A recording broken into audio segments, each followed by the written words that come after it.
What's up, ladies and gentlemen? My name's Scyushi, and today we're going to be playing Hitman 3 in VR. So I was actually planning on streaming this earlier, but then I decided, okay, maybe I'll just end up doing it as a one-off video for you guys, because I want this to most of all be a video to let those of you that own a VR headset to know just how, just what you're getting into. Because for me, I'm actually a big fan of the Hitman games, despite the fact that I don't play them that much on the channel. I played through Hitman 1 and 2, a couple years back on Steam, and then I bought Hitman 3 while it was exclusive to the Epic Games Store, and I just bought it today specifically because I was interested in playing it in VR. However, you can already notice there's quite a few disconcerting things. There's these big black ugly bars on the side of the screen. I don't know how to get rid of those. That is just kind of something that happens with recording VR games. But there's a couple other things too, in that the gameplay.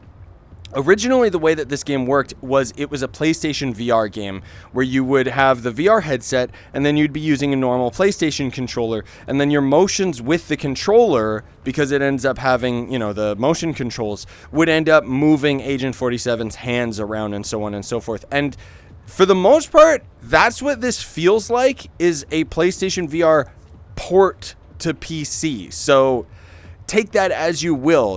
There's a few things that are really cool about it, and then there's a couple things that are kind of annoying about it. One of the coolest things is when you strangle people, you can break their spine. This isn't concerning whatsoever. But yeah, anyways, as soon as I grab him, it automatically crouches me onto the ground, which is not a very good experience for most people that are playing VR games, just because usually you want to end up physically crouching. So I feel like there's a lot of mechanical things that they should have changed with this variant of the game. Obviously, the fact that it's basically just the vanilla game working with VR. So in that respect, it's definitely impressive. But for the most part, there's these little touches that I kind of just wish was a bit sharper. I mean, strangling the guy is pretty darn cool. Just in general. Okay, so this is a bit weird. So if you ever get to this part on index controller, it's actually telling you to swipe down on the left touchpad, which no VR game ever does. But you have to specifically grip the controller and then swipe down, which is very, very odd. The main objective also tells us that you can hold the A button in order to detect our target. So it doesn't mean A on this controller, it means pressing the A button on this controller, because you can see there's our target. So I don't know. I'm not really expecting, or not really intending for this video to turn into some sort of a tutorial. It's just I wanted to really strongly share my opinions of what this was, because I had higher expectations for this because it's a AAA company, and I just love the Hitman game so much. So I was kind of hoping that the VR implementation would be a lot better. Even in terms of the index controllers, we don't have grip settings or anything. It's literally just pull the triggers to have our hands go off. There's also a couple very, very disconcerting things in that I can't change my controls. Normally, I guess I could use Steam itself to change my controls, but the reason why this is really concerning is because if I push in the right joystick, that's crouching, which is kind of weird in general.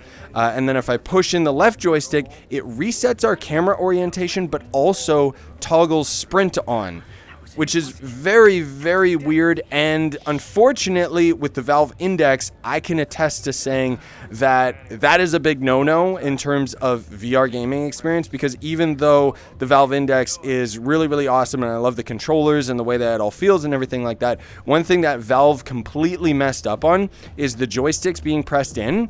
You can only press them in a certain amount of times before the controller just outright stops working. I've actually had that happen to this controller in the past, and I had to send it in. And despite the fact that my controllers were no longer on warranty, Steam helped me out and ended up replacing the controller. So it's just something to say that these controllers, or VR controllers in general, weren't designed very well with pushing in the joystick. So I would like to see them actually utilize the touch pad in order to end up toggling this stuff. Or in most experiences, I would rather just have auto sprint, but obviously that's not going to work in a game like this because of the fact that we're supposed to be, sneaking around and stuff like that. So anyways, another couple things too is the radar doesn't default on That's something that I had to end up changing in the settings, which I think is a really cool way that they ended up going about it. People, as soon as you get close enough to them, people that are in idle animations, for some reason, they just disappear out of existence. And then other people, you can just stand inside and look inside them, which is a little bit odd because I was kind of expecting that I'd be able to shove them, which you can see barely works. So now suddenly everyone's suspicious. I should not be messing around with these kinds of things. But anyways, the whole point too is that with this video, I'm expecting most people that are playing or watching this already have their experience with Hitman 3. And so this is specifically to highlight the VR experience, right? So we're going to end up kind of going through the mission while we check it out. So this is going to be a really good opportunity to show you guys how the throwing works, because I was actually really excited about how the throwing was going to end up working in this game because of the fact that there was a dev video where they kind of talked about how it worked. So basically we can grab something in our offhand, and then the weird thing is that you'll see we kind of have this in an idle animation, but as soon as I press the trigger, now it's in the ready animation, right? And so what we actually will end up doing in order to end up throwing our weapon, and one big problem that happens in a lot of VR games is you'll throw it and it'll just end up going wherever it wants, because it's highly dependent on not only the physics of the game, but also rigorous testing is required in order to end up getting it to work, because obviously virtual reality is a virtual representation of our world and our physics. And so when things go wrong, it really pulls you out of the immersion. You know, when things don't act the way that they're supposed to. So one of the things that happens in a lot of VR games is because you end up missing the target and stuff like that, there's some games that do a nice approach like this, where we can actually just hold the left trigger to target where we want to throw this object, including looking at this dude, right? But here's the thing, I'm going to try my best to throw this at him properly, but I did find if I throw it to the right, oh, it actually, okay, there you go, it ended up working properly this time. Before, whenever I ended up doing that, like I tested this out a little bit before I recorded it, because like I said, I was most of all going to test it out, and then I was going to end up playing this game on stream, and then I decided, nah, you know what, this is maybe not the best game for me, so I'm probably just going to end up refunding it, but I did want to end up having a video kind of showing and talking about it. So anyways, my point is that it's not as automated as that seemed. I threw it like 5 times directly at the guy, and then it just like threw it to the ground or to the wall or something like that, right? It was very, very odd. So there's a couple little things that are kind of cool. You know, we can kind of interact with doors just by physically touching them, which is nice. Grabbing objects in the environment. There's definitely aspects of the game that work well, and it is such a shame because it makes me like just wish that the game was a little bit tighter, especially because of the fact that I'm coming from, you know, the most recent VR game that I ended up playing was Resident Evil 4 VR. It's basically just good old Resident Evil 4, but converted into the Oculus Quest exclusively. And with that game being as old as it is, it feels great as far as a VR game experience is concerned. This feels more like the VR is a gimmick rather than something that's fully functional. And I hate to say that because I know that a lot of work went into making this work properly. It's just the way that it works is not at the high quality that I was expecting. And there's a lot of things where it just feels, as I said previously, like a PlayStation game or a PlayStation VR game rather, ported into Steam VR. So another thing too that the game ends up explaining is that there is no automated saving. You can kind of toggle it on, but I don't know if it's actually auto saving. So I'm just going to drop down a quick little manual save myself. Oh, okay. So we can see there's actually a whole bunch of auto saves down at the bottom there. So I don't know. I guess it seems to be saving like every minute or every time I end up doing something. So I guess that's cool. But anyways, we're going to grab this guy, break his spine. Doesn't seem like anyone is around. That's kind of the big advantage of being able to play this game in VR, though, I would say, is the fact that you kind of get to You get an advantage by playing this game in VR, just as you would with most games in VR. And I know that that sounds a little bit weird, but what I mean is that it means you can be a lot more precise about your actions. And then, as you saw there, I could be strangling the guy, but I can also be looking around and have a very, very good sense of my surroundings. That's kind of just something that ends up happening when you're in virtual reality. Now, as far as the gunplay is concerned, as I had mentioned, the game originally would be you holding a controller, and so this movement of the one right hand kind of makes sense. And then obviously if you're holding a two-handed weapon, your character would normally just automatically hold the gun in this position as you ended up using the controller to shoot, right? But the thing is that as I've experienced with two-handed guns, and I'll show you guys that in a little bit, they're a little bit janky. I don't know, they just don't really work right. I don't even know where that gun went. Oh, it actually went onto my belt. Okay, cool. Because the single-handed guns work very, very well, but then the double-handed guns don't work that great. So anyways, now we're supposed to listen in on this this meeting, and we can kind of, you know, physically peek around corners and stuff like that. So there's definitely a lot of work that ended up going into this game that I think is really, really cool. You know, even the radar, I think they ended up putting into the game very, very well, because this only shows up when I'm looking at my wrist. I get to see what my outfit is. It's always appearing over my hand too, which is very nice. So anyways, they want us to eliminate the target, so we can always open this menu if we want, rather than just searching stuff on our person. What most VR games would end up doing, which I think would be a little bit more ideal, your target is down. is that you would end up having equipment slots. So you would have a gun on your left, something on your right, something on your shoulders and stuff like that, and take full advantage of the fact that it's a virtual reality game, and that you can end up, you know, having your own spatial awareness with the inventory and stuff. But as you can see, we've only got, where is it? We've only got this menu right here. And we can kind of cycle through it, but I'm not entirely sure on how to do that. So anyways, let me just toggle sprint on. As you can see, it resets my position. Then we start sprinting, and the game kind of goes, we go for a little bit, and then we slow down. You can either hold the B button, or we can physically touch the button to end it, and then I just get an awkward cutscene in front of me as if it's on a TV screen, and it doesn't change its orientation either. So when I ended up pressing that button, my head was slightly tilted. So for me, different than what you guys see, I actually see the entire cutscene that you just saw, but slightly slanted, as if it was on a plasma TV or something in front of me, right? Well, not plasma, but you know what I mean. So anyways, we'll skip these cutscenes, because now we have unlocked the free mode, where we can end up just kind of screwing around with the level and doing other various objectives. And I can't recommend this game enough in terms of it's just normal gameplay, right?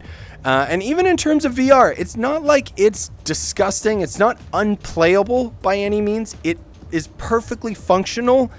It's just, as far as it being a VR experience, I was expecting more. Like, even with lock picking and stuff like that, you know, you don't get to like physically jiggle the lock or anything, and as I've been able to tell, you literally will just grab the thing and then you just interact with the thing, you know, like there's basically not much virtual reality comes into play, other than the fact that, oh, I can move my arms however I want. So I can like pick up a coin and then I can like physically throw that however, well, that didn't really work, but okay, that didn't work either, I guess, because I have to target where I'm going to throw it. Yeah, okay, so that's exactly what it was. So now, you know, showing you guys some of the two-handed guns. So ammo is just an auto pickup as soon as you get close enough to it. And then when I'm holding this gun, if I'm using it one-handed, honestly speaking, the movement is not awful, but it is a little bit difficult to aim down the sights. So if we go to two-handed, he automatically ends up holding the gun in his second hand. You can't change the orientation, and I don't have to grip or anything like that. He's just going to hold it. So even if I hold the grip and move my hand away, and if I move my hand close back to it, okay, cool, whatever.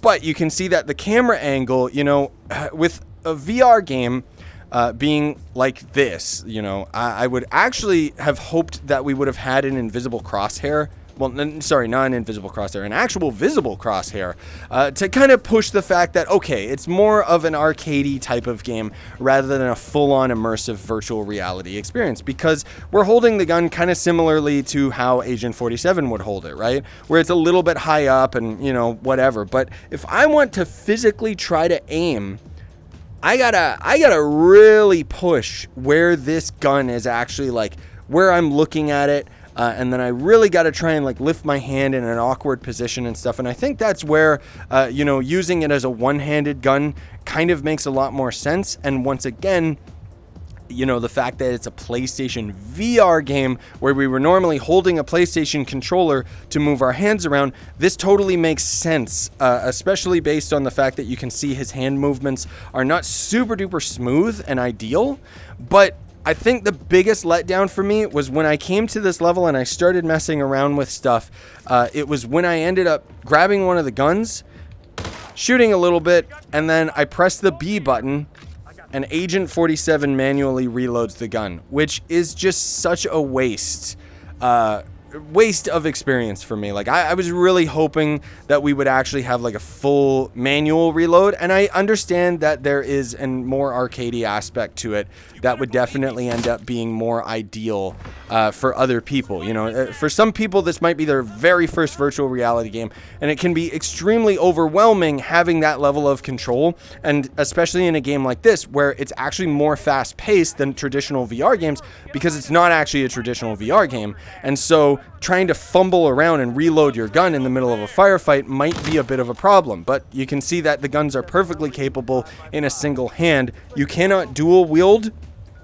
I wish you could, because it just kind of would make more sense that I could just grab this, but obviously the game associates me as being right-handed. But if I reload again, Agent 47 does the reloading, I do not. And if I even try to change my hand position, you can see it has a really hard time tracking anything other than the gun being right in my face. And the reason for that is because with PlayStation VR, you are stuck facing one direction. You can't actually like turn around and look around in the environment, because if you look to your right, you're going to see a big arrow telling you, no, look at the front of the screen again, right?